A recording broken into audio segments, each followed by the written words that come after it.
श्री स्वामी समर्थ।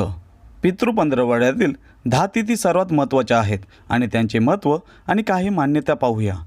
भारतीय परंपरा आणि तत्त्वज्ञानानुसार 4 ऋण सांगितले गेले आहेत: देवऋण, ऋषिगुण, पितृगुण आणि समाजऋण।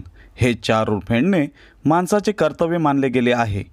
पितृगुण फेडण्यासाठी पितरांसाठी श्राद्धविधी आवश्यक असतो। माता पिता निकटवर्ती यांच्या मृत्यूनंतर प्रवास हा सुखमय व्हावा, त्यांना सद्गती मिळावी यासाठी संस्कार म्हणजेच श्राद्ध होय। या वर्षी 18 सप्टेंबर ते 2 ऑक्टोबर या कालावधीत पितृपक्ष किंवा पितृपंधरवडा आहे। या पितृपक्षात काही तिथी महत्त्वाच्या मानल्या गेल्या आहेत।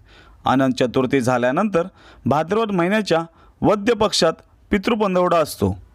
पतिप्रदा ते अमावस्या हा काळ पितृपक्ष म्हणून ओळखला जातो। पितृपक्षात पितरांचे स्मरण केले जाते। पितृपक्षाच्या काळात सर्वसामान्यपणे शुभ कार्य केले जात नाही। श्राद्धातील मंत्रोच्चारामध्ये पितरांना गती देण्याची सूक्ष्म शक्ती सामावलेली असते।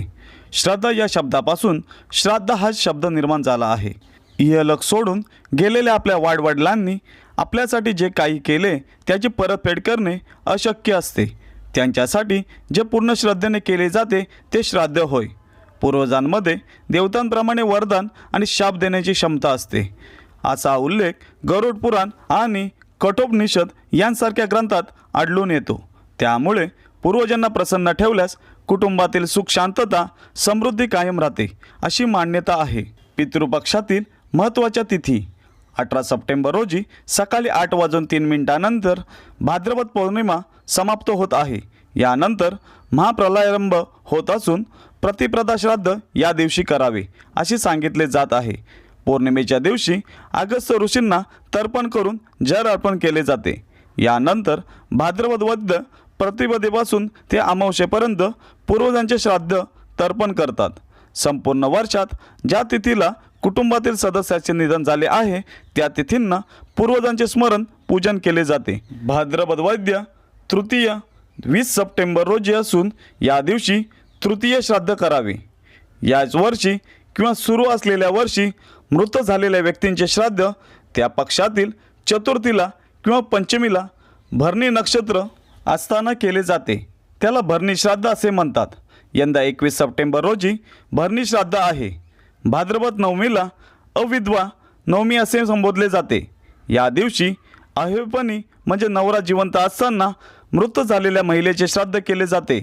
यंदा 25 सप्टेंबर रोजी अविधवा नवमी असून या दिवशी नवमी श्राद्ध करावे। भाद्रपद वद्य पक्षात एकादशीला इंदिरा एकादशीचे व्रत केले जाते।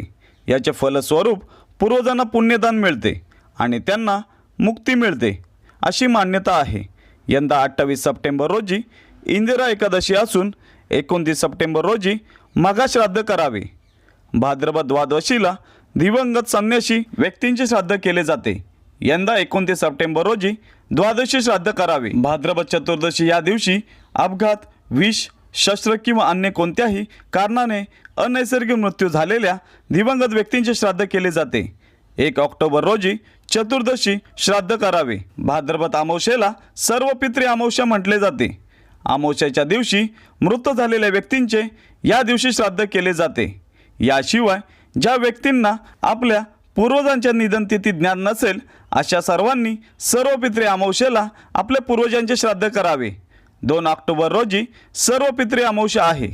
महत्त्वाचे म्हणजे कोणत्याही तिथीला अनैसर्गिक व अपमृत्यू पावलेल्या व्यक्तींचे श्राद्ध केवळ भाद्रपद वद्य चतुर्दशीलाच करावे असे शास्त्रात सांगितले आहे।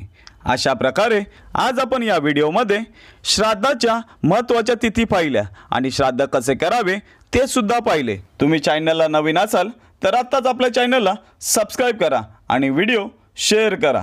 धन्यवाद।